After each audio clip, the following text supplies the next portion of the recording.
जतारू ससुरा गिरता लोरावा लहई गमछा पोछना लोरावा भूली तो ना जइबू सुनाए रानी हो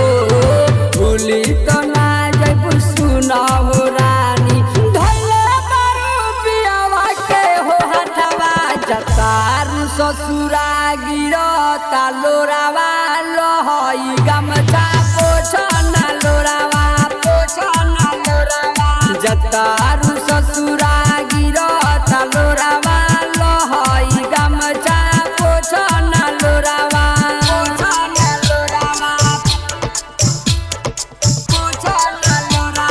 mix by MRS recording studio बलून सागर।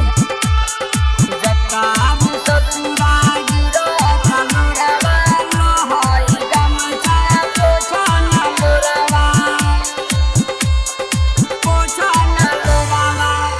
जन जाके ससुरवा में भूलता न जइबू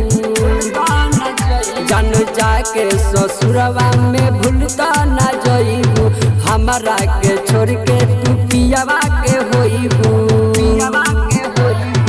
हमरा के छोरी वो कर भइलू हो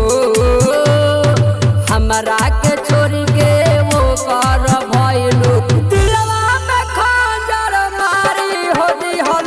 जतारू ससुरा गिरता लोरावा लहई गमछा पोछना लोरावा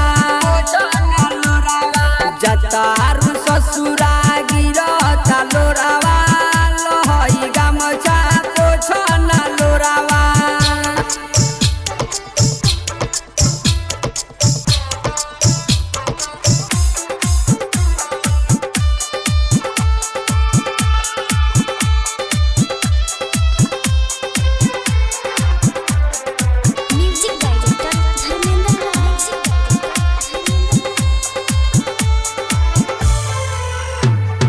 राइटर समीर आलम लिखे ले गाना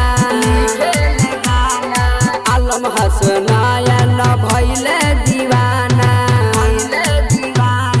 राइटर समीर आलम लिखे ले गाना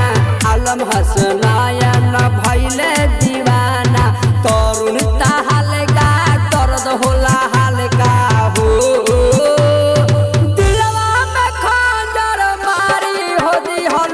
जतारू ससुरा गिरता लोरावा लहई गमछा पोछना लोरावा जतारू